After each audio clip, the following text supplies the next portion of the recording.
अमित शाह अंबेडकर को लेकर बयान देते हैं, तो उसको लेकर विपक्ष सड़कों पे है। आप उसको कैसे देखते हैं? क्योंकि कह रहे हैं कि एक फैशन बन गया है अंबेडकर अंबेडकर करना। जो अब हिंदुत्व की बात करते हैं, जो हिंदू होने का दावा करते हैं, जो सनातनी धर्म की बात करते हैं, जो आज अब देश को हिंदू राष्ट्र बनाने की बात करते हैं, अच्छा, आज वही लोग भगवान को सबसे ज्यादा अपमानित कर रहे हैं। अच्छा, ये मामला इतना ज्यादा तूल पकड़ लिया कि बीजेपी का कहना है कि राहुल गांधी ने मतलब हत्या की कोशिश की है, क्योंकि उनके एक सांसद को चोट लग गया है, जो उड़ीसा से सांसद हैं सारंगी साहब, तो चोट लगा है। एक और फर्रुखाबाद से हैं, वो भी आईसीयू में एडमिट हैं। तो क्या ये सब करना जरूरी था? क्योंकि आरोप बहुत बड़ा है कि आपने किसी की हत्या की कोशिश की है। देखिए, ये आरोप प्रति आरोप तो सियासत में लगते रहता है, लेकिन आज जो घटना पार्लियामेंट में घटी, तो ये मैं खुद आज पार्लियामेंट में वहाँ पे मैं गया था मिलने के लिए हमारे सांसद इमरान प्रतापगढ़ी जी से। तो वहाँ पे मैंने इस घटने का मैं चश्मदीद गवाह हूँ। अच्छा, क्या हुआ था वहाँ पे? क्योंकि वहाँ पे बाबा साहेब अंबेडकर की मूर्ति से जब लौट कर आ रहे थे, तो वो जब लौट के आ रहे थे, उसी वक्त बीजेपी के तमाम एमपी सैकड़ों की तादाद में आकर सीढ़ी के सामने वो लोग अपना प्रदर्शन शुरू करते हैं। और राहुल गांधी वहां से लौटते वक्त वो लोग अपना रास्ता मांगे कि हमें अंदर जाने के लिए रास्ता, तो उनका रास्ता रोक दिया गया। रास्ता रोक कर वहां पर शुरुआत की गई एक दूसरे। लेकिन बीजेपी का तो कहना है कि राहुल गांधी पहलवानी कर रहे थे शायद। तो भाई, अब राहुल गांधी को वो कुदरत ने मजबूत बनाया है। अब उनकी मजबूती को देखकर किसी को जलन होती हो या उनको बर्दाश्त नहीं होता, ये उनकी परेशानी है। राहुल गांधी एक सेहतमंद, तंदुरुस्त हैं, और हम लोग उनके लिए दुआ भी करते हैं कि वो आगे भी तंदुरुस्त रहें। राहुल गांधी तंदुरुस्त हैं और भगवान ने उनको दिया है, तो इसका मतलब ये थोड़ी है कि आप इसका मतलब राहुल गांधी, तो ये बात नहीं है कि राहुल गांधी ने किसी को धक्का दिया है। ये सरासर एक सियासी आरोप लगाया गया है, क्योंकि मुद्दे को भटकाना है। हाउस चलाने के लिए सरकार अगर हाउस नहीं चला पा रही है विपक्ष की वजह से, तो सरकार को रिजाइन करना चाहिए। इन लोगों को त्यागपत्र देना चाहिए कि ये मान रहे हैं ये कि हमें हाउस चलाने नहीं दिया जा रहा है। इसका मतलब है कि आप हाउस चलाने के लिए सक्षम नहीं है। नमस्कार, आप देख रहे हैं दी कंटाप। मैं हूं आपके साथ प्रफुल्ल, और हमारे साथ खास मेहमान मौजूद हैं और बातचीत करेंगे बंगाल की भी सियासत पे और दिल्ली में जो संसद में हो हल्ला मचा हुआ है, हंगामा हुआ है, उस पर भी। और नाम बता दें, क्योंकि किसी परिचय के मोहताज नहीं है, लेकिन फिर भी एक औपचारिक तरीके से आपको नाम बताना ज़रूरी होता है। अली इमरान विक्टर साहब, जो पश्चिम बंगाल में 2009 में वो चुनाव लड़ते हैं और वहाँ ग्वालखोर से पहली बार 2009 में विधायक बनते हैं। फिर उसके बाद में चकुलिया विधानसभा से 2011 में दूसरी बार उनको जनता चुनती है और विधायक बनते हैं। और 2024 में और वो सांसदी का चुनाव लड़ते हैं, और वो जनता का जो फैसला होता है, वो सबको पता है कि जनता कब किसको प्यार करना है, कब नहीं करना है, वो खैर बात की बात है। तो अली इमरान विक्टर साहब, नाम से ही शुरू करते हैं। ये विक्टर वाला जो शब्द है ना, अक्सर मूवी में देखा जाता है कि फलाना विक्टर, विक्टर गैंग, ये विक्टर नाम कैसे पड़ गया? अरे भाई, सबसे पहले तो आपका शुक्रिया, अस्सलाम वालेकुम।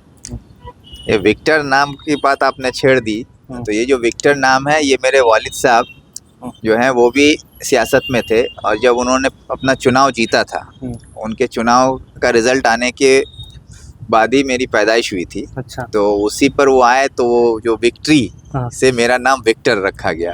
मतलब ये लाड वाला नाम है कि तो ये घर में प्यार से वालिद साहब ने ये नाम दिया विक्टर। तो विक्टर ही नाम ज्यादातर लोगों की जुबान पे आ गया, और जो रजिस्टर्ड नाम है जो है वो अली इमरान रम्स है। अच्छा, अली इमरान रम्स नाम है, लेकिन विक्टर लोग प्यार से भी बोलते हैं, प्यार से बोलते हैं। और ज्यादातर लोग, अभी विक्टर नाम जुबान पे बैठ चुका है, तो ज्यादातर लोग विक्टर के नाम से ही बुलाते हैं। दिल्ली आना हुआ है और दिल्ली में एक हंगामा बरपा हुआ है। अमित शाह अंबेडकर को लेकर बयान देते हैं, तो उसको लेकर विपक्ष सड़कों पे है। आप उसको कैसे देखते हैं? क्योंकि कह रहे हैं कि एक फैशन बन गया है अंबेडकर अंबेडकर करना। उससे तो अच्छा है कि अगर आप भगवान का नाम लेंगे तो 7 जन्मों तक आपको स्वर्ग मिलेगा। नहीं, असल में जो लोग ये बात कह रहे हैं कि भगवान का नाम लेंगे तो 7 जन्मों तक के लिए स्वर्ग मिलेगा, तो वो जो भगवान पे उनको विश्वास ही नहीं है। अच्छा। क्योंकि मैं जो समझता हूँ, जो मैं देख रहा हूँ आज की सियासत को, कि जिस तरह से नफरत के माहौल को बढ़ाया जा रहा है और भगवान के नाम को सियासी तौर पर एक स्लोगन के तौर पर सड़कों पे उछाला जा रहा है, तो आज अगर जो भगवान को बचपन से हम लोग जो एक सेकुलर माहौल में रहे हैं उसमें ये देखा है हम लोगों ने कि भगवान लोग श्रद्धा के साथ, आस्था के साथ पूजते थे। प्रार्थना में उनका नाम लिया जाता था भगवान, चाहे वो जय श्री राम हो, चाहे वो किसी भी भगवान का नाम लिया जाता हो।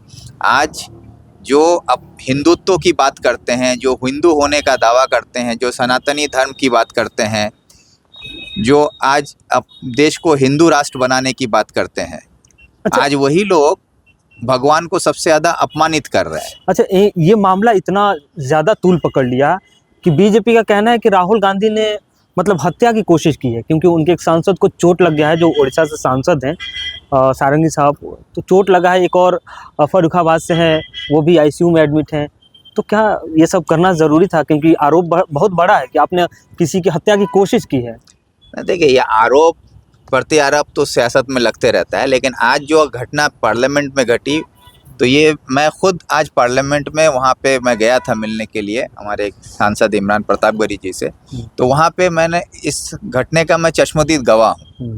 अच्छा, क्या हुआ था वहाँ पे? क्योंकि वहाँ आरोप पे तो बाबा साहेब अम्बेडकर की मूर्ति से जब लौट कर आ रहे थे, तो वो जब लौट के आ रहे थे उसी वक्त बीजेपी के तमाम एमपी सैकड़ों की तादाद में आकर सीढ़ी के सामने वो लोग अपना प्रदर्शन शुरू करते हैं। और राहुल गांधी वहाँ से लौटते वक्त वो लोग अपना रास्ता मांगे कि हमें अंदर जाने के लिए रास्ता, तो उनका रास्ता रोक दिया गया। रास्ता रोक कर वहाँ पर शुरुआत की गई एक दूसरे। लेकिन बीजेपी का तो कहना है कि राहुल गांधी पहलवानी कर रहे थे शायद। तो भाई, अब राहुल गांधी को वो कुदरत ने मजबूत बनाया है।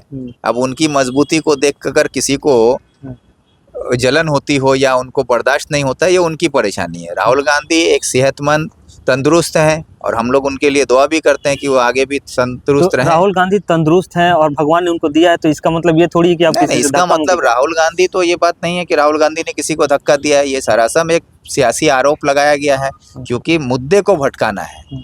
जो संविधान पे चर्चा करने की बात बार बार कही जा रही है, संविधान पर बीजेपी चर्चा करना नहीं चाहती है, क्योंकि संविधान पर के खिलाफ आज संविधान को तोड़ मरोड़ के देश के हालत को बिगाड़ने का काम कर रही है बीजेपी।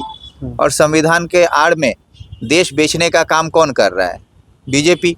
तो ये आज अदानी पर चर्चा होगा, संविधान पे चर्चा होगा, ये चीज ये लोग नहीं चाहते हैं। लेकिन ये जो आप आरोप बीजेपी पे लगा रहे हैं, बीजेपी कह रही है कि विपक्ष की जो पार्टी है और खासकर कांग्रेस का नाम ज्यादा आता है, वो काम नहीं करने दे रही है। मेरे बयानों को तोड़ ममोड़ कर दिखाया गया। अमित शाह बाकायदा प्रेस कॉन्फ्रेंस करते हैं, उसमें जस्टिफिकेशन देते हैं। देखिए, अमित शाह का जस्टिफिकेशन देना जो है कि ये विपक्ष काम करने नहीं दे रहे, तो सरकार में आप हैं, सदन को चलाना सरकार की जिम्मेदारी है। तो आप चलने कहाँ दे रहे हैं? अरे भाई, वही तो मैं कह रहा हूँ, वहाँ हाउस है, उसके लिए स्पीकर कस्टडियन है वहाँ सबको।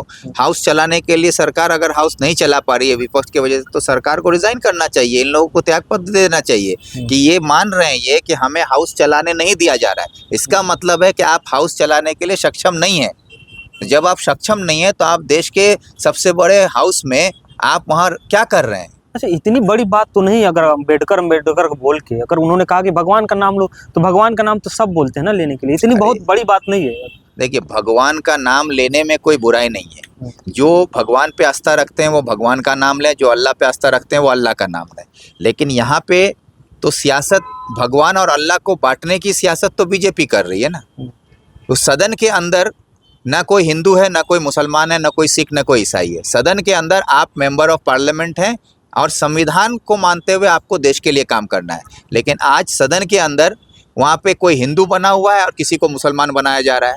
इसी राजनीति के खिलाफ संविधान भी है और इसी राजनीति के खिलाफ कांग्रेस भी है, इसी राजनीति के खिलाफ राहुल गांधी भी है। यही लड़ाई हम लोग लड़ रहे हैं। तो लड़ रहे हैं, अच्छी बात है। लेकिन बीजेपी ये कह रही है कि हर मुद्दे को आप मतलब पोलराइजेशन या पॉलिटिक्साइज कर देते हैं, काम नहीं करने दिया जाता है। जो भी अगर बीजेपी के नेता कुछ कहें तो उसको दूसरे तरीके से पेश किया जाता है जनता में, और यही हुआ। अमित शाह का कहना है कि 10 से 12 सेकंड का मेरा क्लिप है और उसको सोशल मीडिया पे या पब्लिक डोमेन में ले जाकर घुमाया जा रहा है। अरे भाई, जो चीज़ आप कह रहे हैं पार्लियामेंट के अंदर अगर आप कोई भी बात कहते हैं वो एक स्टेटमेंट होता है। अगर आप स्टेटमेंट दे रहे हैं और वो स्टेटमेंट में कहीं ना कहीं सेकुलरिज्म, डेमोक्रेसी और कॉन्स्टिट्यूशन तीनों में किसी भी के साथ भी अगर कॉन्ट्रडिक्शन होता है तो उसके खिलाफ अगर कांग्रेस बोल रही है तो गलत कहाँ पर है? कांग्रेस वही कर रही है जो एक जिम्मेदार पॉलिटिकल पार्टी एज ए जिम्मेदार लीडर देश के संविधान के हक में, डेमोक्रेसी के हक में और सेकुलरिज्म के हक में करना चाहिए, वो काम कर रही है। अच्छा चलिए, आप राहुल गांधी से मिले आज? नहीं मिला था। वो तो सब कुछ वहाँ भगदड़ मच गया, उसके बाद मचा हुआ था तो उसके बाद मौका नहीं हो पाया। अच्छा, मौका नहीं हो पाया। चलिए पश्चिम बंगाल चलते हैं, क्योंकि वहाँ की सियासत को आप बाखूबी बहुत अच्छे से समझते होंगे। कहा जाता है ममता बनर्जी का एक फैक्टर है वहाँ पे, अदर पार्टियों का घुसना बहुत मुश्किल है। देखिए, सच्चाई तो यह है कि आज के दिन में ममता बनर्जी की पार्टी बंगाल में एक मजबूत मुकाम रखती है, लेकिन ये नहीं कि ममता बनर्जी आज इतनी बड़ी फैक्टर नहीं है कि वहाँ पे कोई दूसरी सियासी पार्टी अपना मतलब पैर नहीं फैला सके। लेकिन मजबूरी यह है कि बीजेपी और ममता या मोदी और ममता की जो साठगांठ की राजनीति है, हिंदू और मुसलमान में बयान भी दिया था इसको लेके कि दोनों ममता और बीजेपी दोनों सेम एक है। ये पार्लियामेंट हाउस के अंदर भी मैंने कहा है। तो ममता मोदी एक होकर एक तरफ ये मुसलमानों को डराया जाता है कि अगर ममता को वोट नहीं दोगे तो मोदी आ जाएगा, ये डर बना के रखा गया है और इस डर के आड़ में मुसलमानों को अपने साथ जोड़ के रखा गया। जबकि बंगाल में मेरी बात आज अगर नोट कर लें तो दिन और तारीख के साथ आप लिख के रख सकते हैं, और जो ऑडियंस है आपकी वो भी देखेगी कि जिस दिन ममता की सरकार जाएगी उसके बाद जब सर्वे रिपोर्ट आएगा तो उस सर्वे में ये पता चलेगा कि आज़ादी के बाद से लेके आज तक बंगाल में मुसलमानों को पॉलिटिकली, एकेडमिकली, हेल्थ वाइज हर एक सेक्टर में अगर सबसे ज़्यादा नुकसान किसी की सरकार में पहुंचा है तो वो ममता की सरकार होगी। क्यों? ममता तो कह रही है कि हमने अल्पसंख्यकों के लिए बहुत काम किया है, और आप वो बार बार कहती है कि आप ग्राउंड पे आइए और देखिए। ग्राउंड पे आप आइए देखिए। मैं तो ये सवाल तो मैं करता हूँ कि सच्चार कमेटी की रिपोर्ट आई, उसमें जो रिकमेंडेशन दिया गया था, बंगाल के मुसलमानों की हालात बताई गई कि वहाँ के जो शेड्यूल्ड ट्राइब्स हैं उनसे भी बदहाली में मुसलमान जी रहा है। 80% पॉपुलेशन है जो 2500 रुपये की आमदनी में जीता है महीने का, और 2500 से 5000 की आमदनी में जीने वाला मुसलमानों की तादाद वहाँ जो है 15 से 16% है। बाकी सिर्फ 5% मुसलमान है जो 5000 से 25000 की आमदनी में या उससे ज़्यादा है। एक रूम में के जो 1 BHK जिसे कहते हैं 10 बाई 10 के रूम में मुसलमानों का 80% पॉपुलेशन रहता है। अच्छा, अगर इंडिया गठबंधन की बात करें, क्योंकि तमाम पार्टियां एक प्लेटफॉर्म पे आई है और थोड़ी बहुत छिटाकसी भी है, रस्साकसी भी चल रही है, तो और फिलहाल भी चल रहा है ममता को लेकर। आप कैसे देखते हैं? क्योंकि कहा सपा की तरफ से भी कहा जा रहा है उधर आप चले जाइए, लालू यादव का भी स्टेटमेंट आ गया कि अगर ममता लीड करे तो राहुल से बेहतर हो सकता है। देखिए, ये जो है राहुल से बेहतर हो सकता है, ये जो है बिहार की राजनीति में कांग्रेस एक फैक्टर बन रहा है, जहाँ आरजेडी को कांग्रेस के साथ चलना उसकी मजबूरी है। लेकिन कांग्रेस वहां पर अगर राहुल गांधी को नेता मानेंगे तो कांग्रेस वहां पे मजबूत होगी। इसलिए लालू जी ममता को नेता बनाना की बात करते हैं ताकि उनकी सियासत वहां सही रहे। राहुल गांधी आज हिंदुस्तान की सियासत में एक मजबूत पिलर हैं जो पूरे देश के अपोजिशन के लिए एक मजबूत ढाल बन के खड़े हुए हैं, और राहुल गांधी पूरे हिंदुस्तान की पॉलिटिक्स में एक बहुत बड़ा फैक्टर है, जो आज चाहे वो नरेंद्र मोदी हो चाहे अमित शाह हो, आज अगर वो डरता है तो राहुल गांधी से डरता है। आज का ये जो घटना, आज मैं बता रहा हूँ, ममता सबसे मजबूत और मैं आपको एक बात विपक्ष की आवाज है। आज का जो ये घटना है, राहुल गांधी पर जो झूठा FIR दर्ज किया गया, उन पर अटेम्प्ट टू मर्डर का केस फाइल किया गया 7 धाराओं के साथ, तो ये इस बात को साबित करता है कि अगर एक पार्लियामेंट के अंदर एक MP दूसरे MP को जान से मारने की कोशिश करता है, ये बात क्या देश के आम जनता, देश का युवा, देश का छात्र समाज इसको मानने के लिए तैयार है? ये सरासर झूठ है।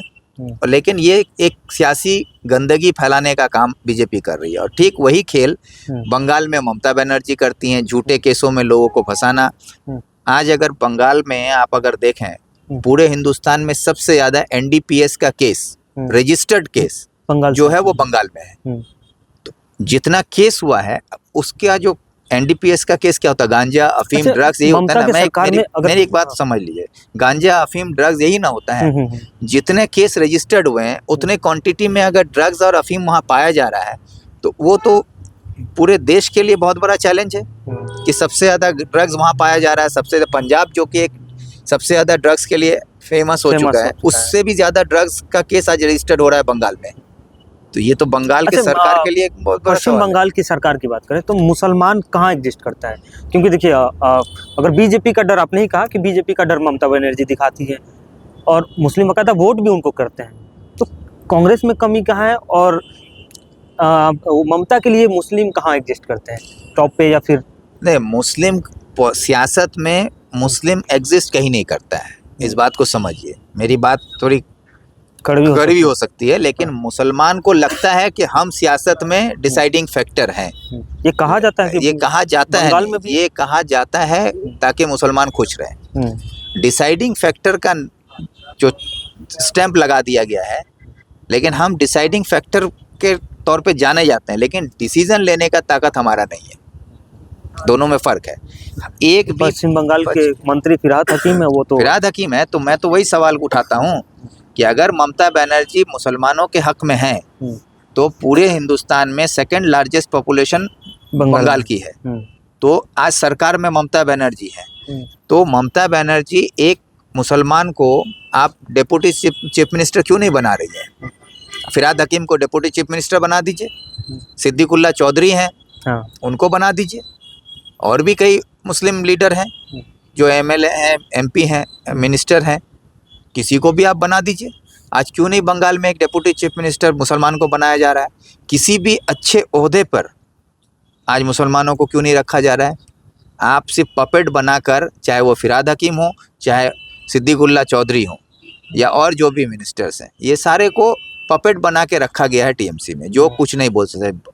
बाबरी मस्जिद के इशू में कोई नहीं बोल सकता, ये बीच में ये संभल वाला इशू में कोई मुद्दा पर आप नहीं बोल सकते, ये अजमेर शरीफ वाला मुद्दा आया उस पर आप नहीं बोल सकते, 3 तलाक में आप नहीं बोल सकते हैं, वक्फ बोर्ड का जो अमेंडमेंट बिल लाने की बात आई उस पर आप नहीं बोल सकते हैं। कहाँ कोई मुस्लिम लीडर तृणमूल में बोल पाता है?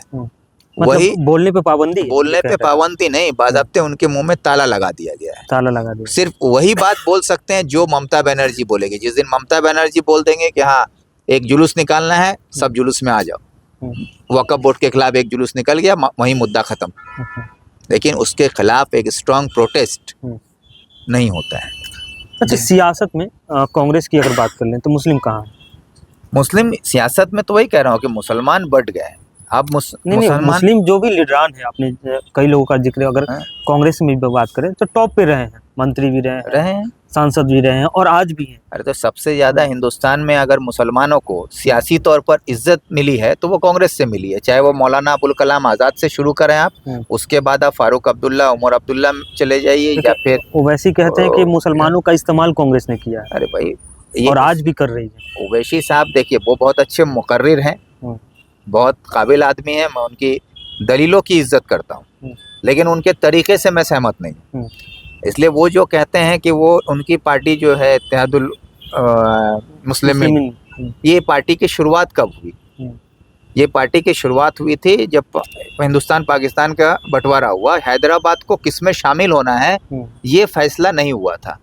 उस वक्त इस पार्टी की बुनियाद रखी गई थी इनके दादा की तरफ से, जहाँ तक मेरी जानकारी है, उनका नाम में नहीं याद है मुझे, तो उस वक्त इसको शामिल करना है पाकिस्तान में, तो जिसकी बुनियादी रखी गई वो उस टाइम वो पाकिस्तान में जाने के लिए, आज वो हिंदुस्तान के मुसलमानों की हिमायत कर रहे हैं, और सिर्फ मुसलमानों की हिमायत कर रहे हैं, उनसे बीजेपी। अच्छा चलिए 1 to 1 मतलब एक वर्ड में आपसे पूछेंगे, देश के सबसे अच्छे लीडर कौन है? ये मोदी और राहुल गांधी? राहुल गांधी। अच्छा, और इंडिया गठबंधन में अगर राहुल गांधी के बाद अगर सेकंड पोजीशन पर किसी को देखा जाए तो अखिलेश या ममता? नहीं, वो तो प्रियंका गांधी। प्रियंका गांधी, अखिलेश और ममता नहीं?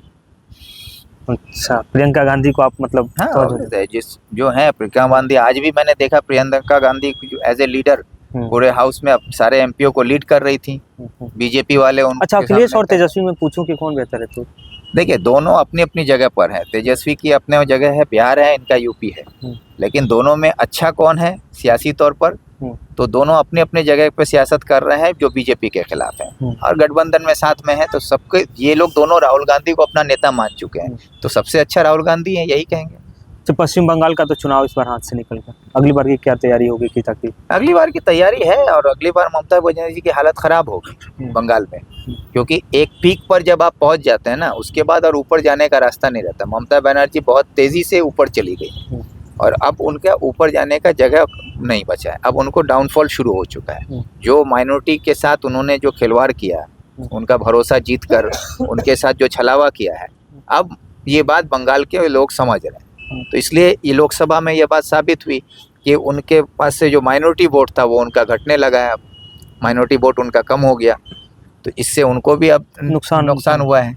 नहीं तो वो तो 42 में 42 सीट का दावा कर रही थी, जहाँ पे वो 29 में आके रुकी। वो भी जो जीती हैं बहुत थोड़े मार्जिन से जीती हैं। तो देखा गया था क्योंकि बीजेपी की, तो इसलिए वो देखा जा रहा है कि अब माइनॉरिटी वोट उनसे हट रहा है और माइनॉरिटी अगर उनसे हटा तो उनकी कुर्सी गिरेगी। बहुत बहुत शुक्रिया बातचीत करने के लिए। शुक्रिया आप लोगों। ये अली इमरान रम साहब हैं, जिनका निक नेम विक्टर भी है। हमसे बातचीत कर रहे थे और संसद में क्या हुआ उस पर भी हमने बातचीत की, क्योंकि इसका चश्मदीद ये रहे, क्योंकि एक तरफ से ये कहा जा रहा है कि राहुल गांधी हत्या की कोशिश की है और उन्होंने धक्का देकर बीजेपी के सांसद को गिराया, जिससे वो आईसीयू में एडमिट है। तो खैर इसकी सच्चाई क्या है वो सामने आएगी, क्योंकि उस पर जांच भी होगी। शायद एफआईआर दोनों तरफ से किए गए हैं, इधर से मल्लिकार्जुन खड़गे और बाकी दिग्विजय सिंह ने भी एफआईआर की है कि उनके नेताओं के साथ धक्का मुक्की की गई, उनको धकेला गया। तो सच्चाई क्या है दर पर दर खुल जाएगी। आप हमारे साथ बने रहिए।